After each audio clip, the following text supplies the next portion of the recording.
नमस्कार, मैं रचना शर्मा चढ़ती कला टाइम टीवी देख रहे सभी दर्शकों का स्वागत करती हूं। आप देख रहे हैं उत्तर प्रदेश के विशेष समाचार। मुख्यमंत्री योगी आदित्यनाथ ने अयोध्या शोध संस्थान द्वारा प्रकाशित ग्रंथ भारतीय भाषाओं में राम 4 खंड का विमोचन किया। मुख्यमंत्री आवास पर आयोजित विमोचन समारोह में सीएम योगी ने कहा कि मर्यादा पुरुषोत्तम श्री राम भारतीयता का प्रतीक हैं। श्री राम का जीवन चरित्र मनुष्यता का प्रतिबिंब है। मुख्यमंत्री योगी आदित्यनाथ ने कहा कि राम को जिसने जिस भाव से भजा उसे वैसे ही गति मिली। रत्नाकर ने भजा तो वाल्मीकि होकर रामायण की रचना की और मारीच ने देश भाव से भजा तो उन्हें मनुष्य होते हुए भी पशु योनि में मरना पड़ा। हनुमान जी ने राम काज को जीवन में माना तो लोग देवता हो गए और रावण में वैर भाव रखा तो उसकी ऐसी दुर्गति हुई कि बुराई का सनातन प्रतीक बन गया। मुख्यमंत्री योगी आदित्यनाथ ने कहा कि दुनिया में सबसे बड़ी मुस्लिम आबादी का देश इंडोनेशिया हो या फिर थाईलैंड या फिर दक्षिणी कोरिया जैसा देश, राम सर्वत्र हैं। सबने राम की महिमा को सहर्ष अंगीकार किया है। योगी ने अयोध्या शोध संस्थान व वाणी प्रकाशन द्वारा 17 भाषाओं में राम कथा को संकलित कर भारतीय भाषाओं में राम के प्रकाशन की सराहना की। कहा कि शीघ्र ही ग्लोबल एनसाइक्लोपीडिया ऑफ राम भी उपलब्ध होगी। समारोह में राष्ट्र धर्म पत्रिका के संपादक ओम प्रकाश पांडे ने श्री राम जीवन चरित्र के विविध प्रसंगों के माध्यम से आदर्श चरित्र की व्याख्या की। वाणी प्रकाशन के अरुण माहेश्वरी ने सभी का धन्यवाद किया। मैं सबसे पहले वाणी प्रकाशन को देश की 17 भाषाओं में अलग अलग कालखंड में मर्यादा पुरुषोत्तम भगवान श्री राम के बारे में जो कुछ भी उपलब्ध है उसे 4 ग्रंथों के माध्यम से एक साथ प्रकाशित करने के लिए मैं वाणी प्रकाशन को हृदय से धन्यवाद देता हूं।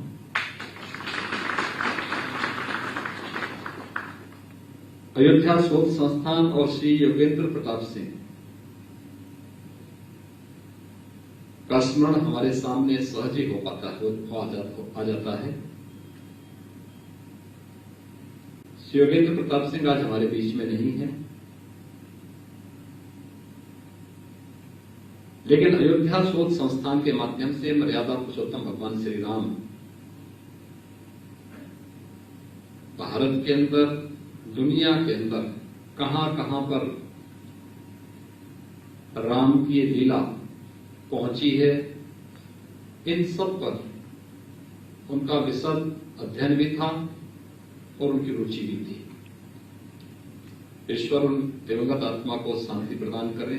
कोरोना कालखंड में उनका असमय निधन न केवल अयोध्या शोध संस्थान के लिए बल्कि सभी राम भक्तों के लिए अपूर्णीय क्षति है। दिवंगत आत्मा की शांति की कामना में इस अवसर पर करता हूं।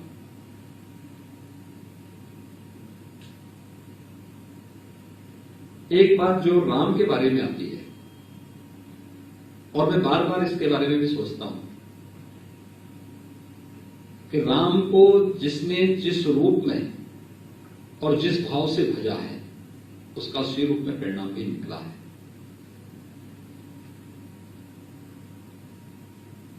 महर्षि वाल्मीकि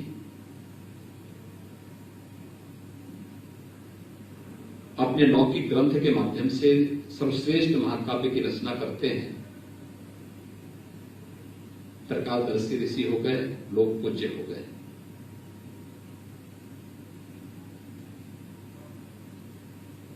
बजरंगबली हनुमान जी राम नाम का जप करते करते राम काज में इतने व्यस्त हो गए कि लोग देवता हो गए।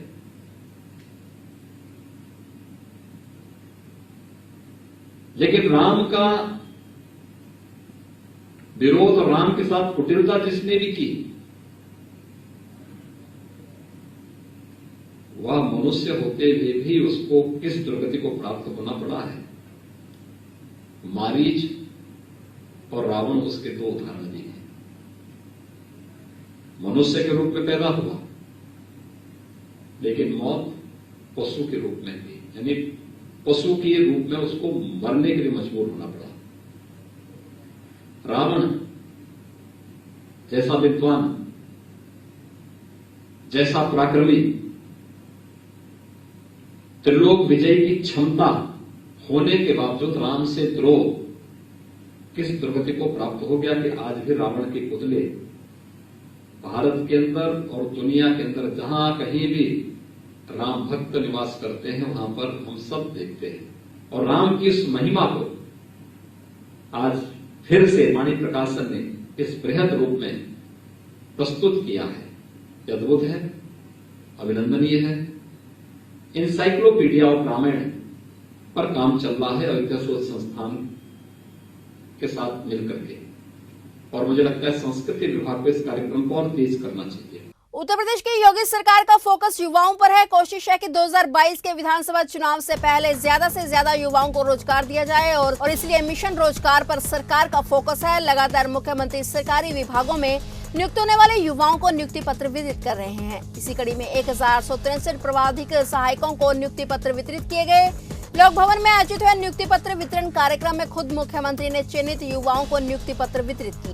इस दौरान मुख्यमंत्री ने पारदर्शी प्रक्रिया से चयनित होने वाले सभी को बधाई दी। उन्होंने कहा कि जो चयनित हुए हैं उन्हें आवेदन से लेकर नियुक्ति पत्र वितरण तक कोई भी सिफारिश या लेन देन नहीं करना पड़ा। अगर हमने भर्तियों में पारदर्शिता का पालन न किया होता तो हम 4.5 वर्ष में 4.5 लाख सरकारी नियुक्तियां न कर पाते। वहीं मुख्यमंत्री ने पिछली सरकार में भर्तियों में होने वाले भ्रष्टाचार को लेकर समाजवादी पार्टी पर निशाना भी साधा। उन्होंने साफ तौर पर कहा कि उत्तर प्रदेश में राजनीतिक संक्रमण और अराजकता इस कदर थी कि कुछ भी पारदर्शी तरीके से लागू नहीं किया जा सकता था। सीएम योगी ने कहा कि देश की 44 महत्वपूर्ण योजना में उत्तर प्रदेश का पहला स्थान है। ये सामूहिक प्रयास का प्रतिफल है। हम सब लाभान्वित हो रहे हैं और यहाँ 4.5 साल पहले यही होता था कि कोई प्रयास नहीं होते थे, तभी प्रदेश पिछड़ा रहता था। साथ ही मुख्यमंत्री योगी ने ये भी कहा कि उत्तर प्रदेश पूरी दुनिया का पेट भर सकता है। यहाँ की भूमि इतनी उर्वरा है।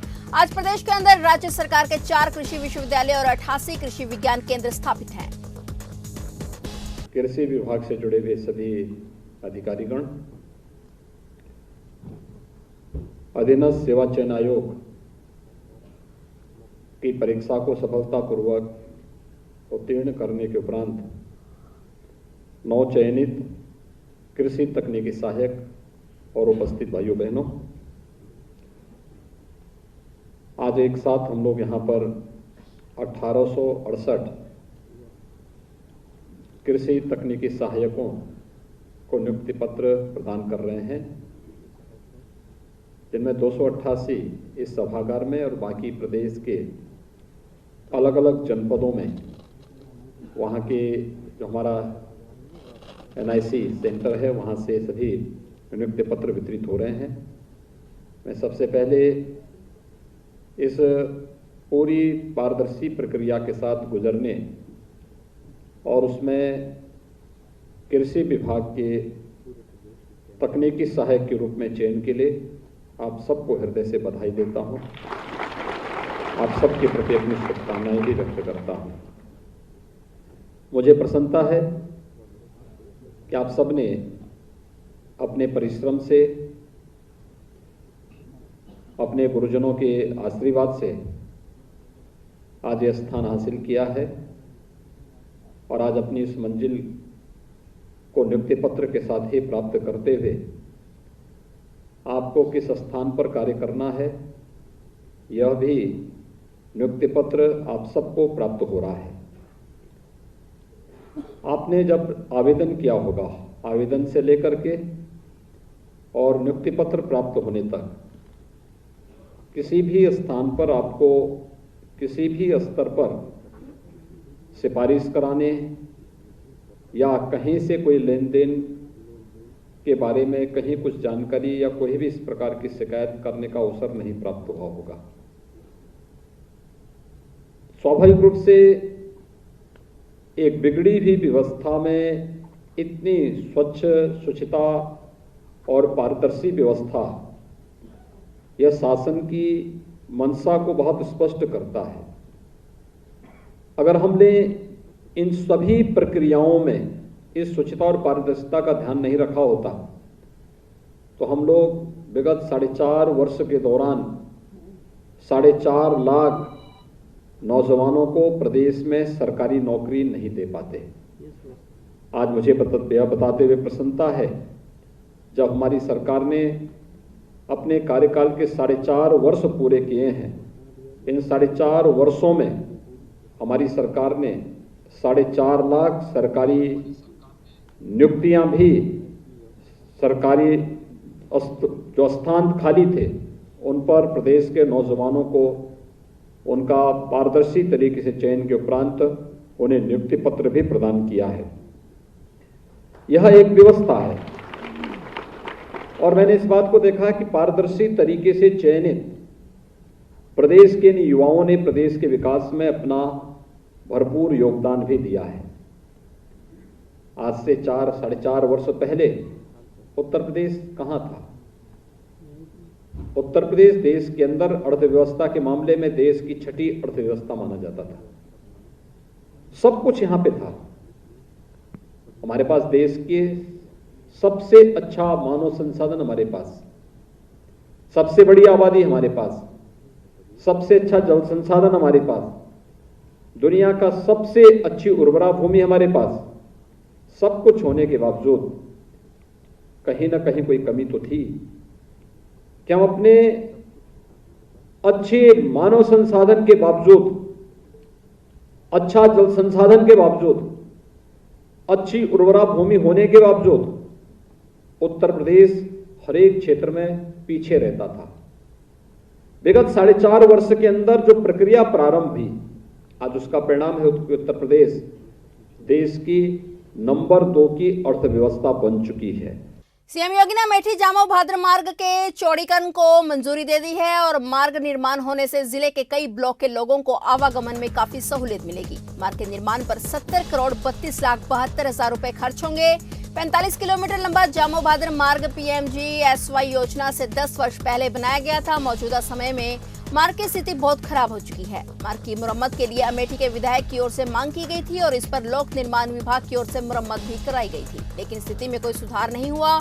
इसके बाद विधायक गरिमा सिंह ने विधानसभा में मार्ग निर्माण को लेकर याचिका दी थी। इस पर सदन की स्वीकृति मिलने के बाद शासन को कार्रवाई के लिए भेजा गया था। शासन ने विधायक के पत्र पर मार्ग का सर्वे कर एस्टीमेट मंगवाया था। शासन की ओर से आयोजित बैठक में मार्ग निर्माण की स्वीकृति मिल गई है। अब इस मार्ग का दोहरीकरण भी होगा।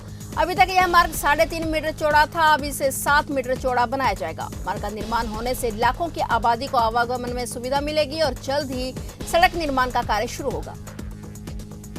ऊर्जा मंत्री श्रीकांत शर्मा आज 23 अक्टूबर को मथुरा पहुंचे हैं। ऊर्जा मंत्री श्रीकांत शर्मा 2 दिवसीय दौरे पर हैं। इस दौरे के दौरान श्रीकांत शर्मा 3:30 पर संयुक्त जिला चिकित्सालय वृंदावन का निरीक्षण करने पहुंचे। इसके अलावा उन्होंने जिला अस्पताल मथुरा का भी निरीक्षण किया। कलेक्ट्रेट सभागार में शाम 5 बजे संचारी रोग डेंगू नियंत्रण के संबंध में श्रीकांत शर्मा जिले के अधिकारियों के साथ बैठक करने पहुंचे। इसके बाद ऊर्जा मंत्री निरीक्षण भवन पर रात्रि विश्राम करेंगे और कल 24 अक्टूबर 2021 को 11 बजे आगरा प्रस्थान करेंगे। प्रदेश के जल शक्ति मंत्री महेंद्र सिंह जनपद बहराइच के तहसील मिहीपुरवा, नानपारा, महसी, केसरगंज के बाढ़ प्रभावित क्षेत्रों का हवाई सर्वेक्षण करने के बाद पुलिस लाइन में बने हेलीपैड पर उतरे, जहां से उन्होंने कलेक्ट्रेट सभागार पहुंचकर जनप्रतिनिधियों व आला अधिकारियों के साथ उत्तराखंड के बनबसा बैराज से लगभग 5,43,000 क्यूसेक पानी छोड़े जाने से घाघरा में आई बाढ़ से जनपद में उत्पन्न समस्या की समीक्षा बैठक की और पत्रकार वार्ता के दौरान मंत्री महेंद्र सिंह ने जनपद के सभी बाढ़ प्रभावित लोगों को आश्वस्त किया है कि सरकार की तरफ से हर संभव मदद पहुंचाई जाएगी। इस कार्य में धन की कमी आड़े नहीं आएगी। उन्होंने कहा कि सरकार बाढ़ प्रभावित क्षेत्रों से लोगों को सही सलामत सुरक्षित स्थान पर पहुंचाने के साथ उनके स्वास्थ्य, राशन, पक्का भोजन और माता बहनों के साथ पुरुषों को भी वस्त्र पहुंचाएगी। जल्दी सरकार बाढ़ प्रभावित क्षेत्रों के किसानों की नुकसान हुई फसल का आंकलन कर उनको सहायता राशि भी देगी। के निर्देशानुसार मैं लखीमपुर था, सीतापुर था और बहराइच अभी आया हूँ। बहराइच का मैंने हवाई सर्वे किया है। लगभग 125-30 गाँव प्रभावित हैं, 3 तहसीलें प्रभावित हैं। हमारे सरयू में 7 लाख क्यूसेक पानी आने के कारण से बहुत सारे गाँव में पानी चला गया है, जिसके कारण से लोगों की फसल भी नष्ट हुई है और कुछ मकान भी गिरे हैं। हम सब लोगों ने यहाँ पर तय किया है कि भोजन का पैकेट वितरण, राशन किट का वितरण और जिनके मकान गिर गए हैं उनको मकान का मुआवजा और फसल जिनकी नष्ट हुई है जैसे ही पानी घटेगा उसका आकलन करके उसका भी मुआवजा त्वरित गति से दिया जाएगा। हमारे राहत आयुक्त भी साथ में आए हुए हैं। आदरणीय मुख्यमंत्री जी का कहना है सभी जिला प्रशासन और जिला अधिकारियों को निर्देश दिया जा चुका है कि तीव्र गति से जिसकी जो क्षति हुई है उसका तत्काल भुगतान किया जाना चाहिए। यहाँ पर हम लोगों ने समीक्षा किया है, जो लोग प्रभावित हैं उनके सब तक भोजन का पैकेट और दवाइयों का किट और इसके साथ पशुओं का चारा और उन गांवों में प्रकाश की व्यवस्था, इन सब चीज़ों को त्वरित गति से करेंगे। एनडीआरएफ की टीम लगी है, पीएससी की टीम लगी है, गोताखोर लगे हैं, बोट भी लगी हुई है। तेजी से पानी भी घट रहा है। हमको लगता है कि 2-3 दिन के अंदर स्थिति नॉर्मल हो जाएगी, लेकिन जिसका जो नुकसान हुआ है उनकी सबकी भरपाई सरकार के द्वारा की जाएगी। आदरणीय मुख्यमंत्री जी का कहना और आप सबके माध्यम से मैं कहना चाहता हूं, बहराइच की जनता को एकदम परेशान होने की और चिंता करने की आवश्यकता नहीं, घबराने की आवश्यकता नहीं, डरने की आवश्यकता नहीं। सरकार और जिला प्रशासन पूरी तरीके से उनके साथ खड़ा है। हमारे सभी आदरणीय विधायकगण, हमारे यहाँ के मंत्री, सब लोग मिल करके हम सब लोग जनता जनार्दन। मथुरा जनपद में डेंगू और वायरल फीवर का कहर जारी है। लगातार 3 महीने से कान्हा की नगरी डेंगू और वायरल फीवर से कहरा रही है। सरकारी और प्राइवेट हॉस्पिटल में बेड फुल हैं और लोग झोला छाप डॉक्टरों से इलाज कराने को मजबूर हैं। झोला छाप डॉक्टर इस मौके का भरपूर फायदा उठा रहे हैं। हालांकि स्वास्थ्य विभाग डेंगू और वायरल फीवर पर रिकवर करने का सार्थक प्रयास कर रहा है और सीएमओ द्वारा आशाओं को डोर टू डोर संचारी रोग का सर्वे कराया जा रहा है। गांव-गांव जहां पर मरीज निकल रहे हैं वहां स्वास्थ्य विभाग की टीमें जाकर मरीज की ब्लड सैंपलिंग कर रही हैं। साथ ही गांवों में कैंप लगाकर दवाइयां भी बांटी जा रही हैं। रात्रि में भी सीएमओ द्वारा लगातार सामुदायिक स्वास्थ्य केंद्रों पर औचक निरीक्षण किए जा रहे हैं। मरीजों की हालत पर लगातार सीएमओ नजर बनाए हुए हैं। वहीं नोडल अधिकारी डॉक्टर भूदेव ने बताया कि जनपद में कुल 930 मरीज हैं, जिनमें से 830 मरीज स्वस्थ हो गए हैं। सक्रिय केस 106 मरीज हैं और अब तक डेंगू और वायरल फीवर से 20 लोगों की मौत हो चुकी है। देखिए, आज हमारे जनपद मथुरा में एसएन मेडिकल कॉलेज से 16 रिपोर्टें प्राप्त हुई हैं। बाकी के हमारे प्रतिदिन कुछ ना कुछ रिपोर्टें जिला अस्पताल से भी प्राप्त हो रही हैं, लेकिन कल हमें 16 मिली हैं। जनपद मथुरा में इस समय बुखार के काफ़ी मरीज निकल रहे हैं और लगातार जो है उनमें से मुख्यतः हमारे डेंगू के केसेस निकल रहे हैं और सभी जगह हमारे जिला अस्पताल है, वृंदावन है, कुछ लोग प्राइवेट हैं, सभी जगह अपनी उपचार ले रहे हैं। सर, अब तक कुल कितनी मौतें हुई हैं और कुल कितने? देखिए, अभी तक हमारे 20 डेथ हो चुकी हैं। कल एक और हमारे को सूचना मिली है, जनपद में हमारे सुरीर क्षेत्र पड़ता है, वहाँ भी एक बच्ची की कल डेथ डेंगू से होना बताया गया है। कुल कितने मरीज डेंगू के अब तक सर? अभी तक हमारे जो है 930 हमारे डेंगू के पॉजिटिव केसेस हो चुके कितने सही हो हैं, चुके? जिनमें से कि हमारे 810 के करीब हमारे ठीक हो चुके हैं। लगभग कितने मरीजों का इलाज सरकारी अस्पतालों में? देखिए, अभी हमारा जो सरकारी अस्पताल है, क्योंकि हमारे इस समय 70 के करीब बेड डिस्ट्रिक्ट हॉस्पिटल मथुरा है ना, इसमें से करीब 13 मरीज अभी वर्तमान में वहाँ भर्ती हैं। इसी प्रकार हमारा संयुक्त चिकित्सालय वृंदावन है, वहाँ भी हमारे 22 के करीब मरीज डेंगू से प्रभावित हैं, वो भर्ती हैं। बाकी कुछ लोग अपने घरों पर भी उपचार ले रहे हैं, जिनको कि अभी अस्पताल की आवश्यकता नहीं है, और कुछ लोग जो अपना प्राइवेट अस्पतालों में। सर, लगभग 3 माह हो गया डेंगू चलते हुए, विभाग द्वारा क्या ऐसे प्रभावी कदम उठाए जा रहे हैं? देखिए, ये जल्दी से जल्दी काबू पाया जाए। ये एक हमारा इस समय चूँकि पीक समय है, इस समय वेक्टर जनित बीमारियों का, अब हमारा एक दस्तक कार्यक्रम चल रहा है। डोर टू डोर आशा और हमारे जो आंगनबाड़ी हैं, वहाँ उनके घर हमारा जाके सर्वे किया जा रहा है, जिसमें कि हमारे बुखार के लोगों को चिन्हित किया जाएगा। जो भी जिस परिवार में बुखार से लोग पीड़ित हैं, उनकी जांच कराई जाएगी और उनको उपचार उपलब्ध कराया जाएगा। उससे एक हमारा एक जनपद का डाटा भी तैयार हो जाएगा कि हमारे कितने लोग पीड़ित हैं इस समय बुखार से। धन्यवाद।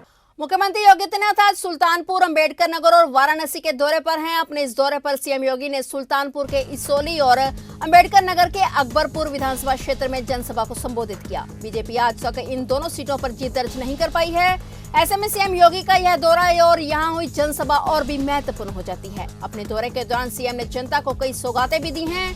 सीएम ने आज सुल्तानपुर में राजकीय मेडिकल कॉलेज का शिलान्यास किया। इसके अलावा दोनों जिलों में साथ साथ कई योजनाओं का उद्घाटन और शिलान्यास किया गया। जनपद अंबेडकर नगर में मुख्यमंत्री ने 334.24 करोड़ की 99 विकास परियोजनाओं का लोकार्पण और शिलान्यास किया। अपने आज के इस दौरे में सीएम योगी ने यूपी को बड़ी सौगातें दी हैं और वहीं वाराणसी में सीएम पीएम मोदी के दौरे से पहले पीएम दौरे के तैयारियों का जायजा लेने पहुंचे। इसी को लेकर सीएम आज अधिकारियों के साथ समीक्षा बैठक भी कर रहे हैं। सीएम ने अधिकारियों से कहा है कि सरकार एक एक करके अपने वादों को पूरा कर रही है और आपका भी दायित्व बनता है कि आप एक एक परिवार के यहाँ जाकर कहें कि भाजपा देश हित में जरूरी है।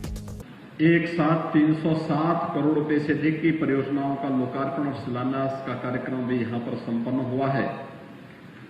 मैं इसके लिए मंच पर उपस्थित अपने माननीय जनप्रतिनिधियों को और आप सभी सुल्तानपुर वासियों को हृदय से मैं बधाई देता हूं। आप सबके प्रति अपनी शुभकामनाएं व्यक्त करता हूं।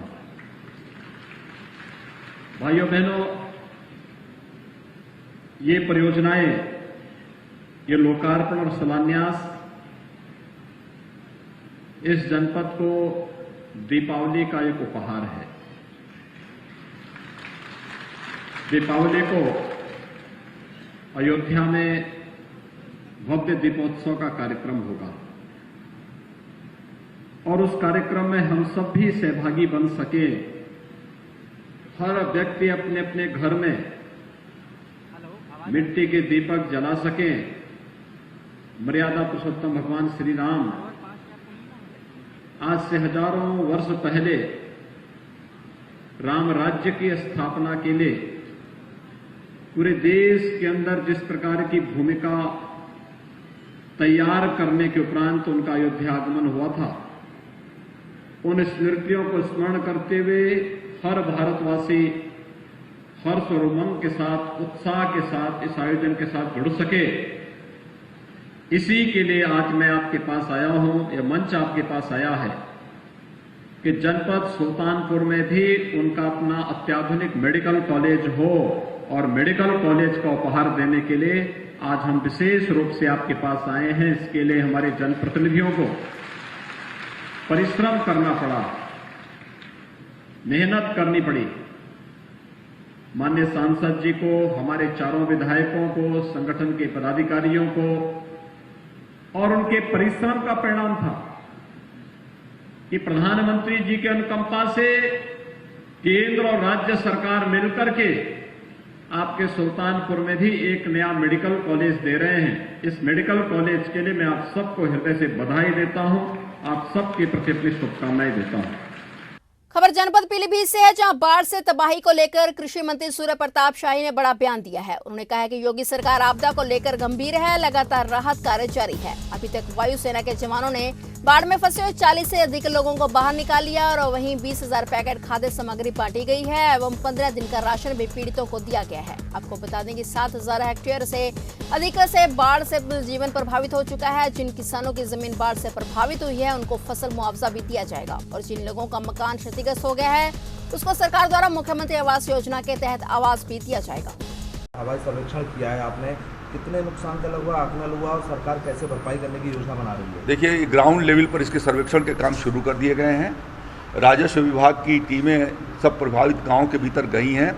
अभी जो जल जमाव वाले एरिया हैं जहां पर भारी बरसात की वजह से शारदा के कारण जो उत्तराखंड से पानी आया और अन्य नदियों को भी जल प्लावित करते हुए अगल बगल के लगभग 78 गाँव को प्रभावित किया, उनका सर्वेक्षण तेजी से पूरा किया जा रहा है। अति वर्षा जो 17, 18, 19 तारीख को पीलीभीत में हुई और जिसमें लगभग यहाँ पर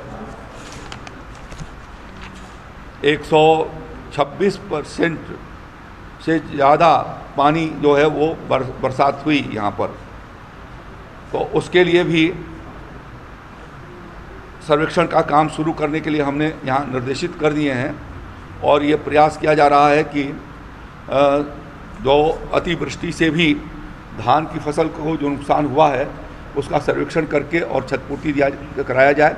हवाओं की वजह से और बाढ़ के जलप्लावन की वजह से गन्ने की फसल भी क्षति हुई है, उसका भी सर्वेक्षण का काम कराया जा रहा है। सभी गांव के भीतर मेडिकल और पशुपालन की टीम लगा दी गई है। लोगों के इलाज की व्यवस्था और पशुओं के इलाज की निःशुल्क व्यवस्था कराई गई है। साथ साथ में छिड़काव और लोगों को पीने का अच्छा पानी और कुक्ड लंच पैकेट बना करके उनके भीतर वितरित बड़े पैमाने पर किए गए हैं। अब वहाँ पर राशन किट और ज़रूरी आवश्यक सामग्री के वितरण की व्यवस्था के लिए हमने इनको निर्देशित किया है और अभी तक आज तक जो है उन्होंने यहाँ जिला प्रशासन ने लगभग 1700 पैकेट राशन के 15 दिनों का राशन सामग्री पर्याप्त मात्रा में रख करके और उन्हें लगभग 15 से ज़्यादा आइटम के साथ जो आवश्यक रोज़मर्रा की ज़रूरत की चीज़ें हैं वह उनको आपूर्ति की जा रही है। शाम तक 1000 पैकेट और बांट दिए जाएंगे और लगभग 3 दिनों में जितने भी ज़रूरतमंद लोग हैं उन तक ये पैकेट पहुंचाने का काम सुनिश्चित किया जाएगा। मैं फिर 27 तारीख को दोबारा आऊँगा और आकर के पूरनपुर और कलीनगर की तहसील के कुछ गाँव का मैं जाकर के व्यक्तिगत रूप से भ्रमण करूँगा। फिलहाल उत्तर प्रदेश के खास समाचारों में इतना ही। तब तक के लिए देखते रहिए चढ़ती कला टाइम टीवी और मुझे दीजिए इजाजत। धन्यवाद।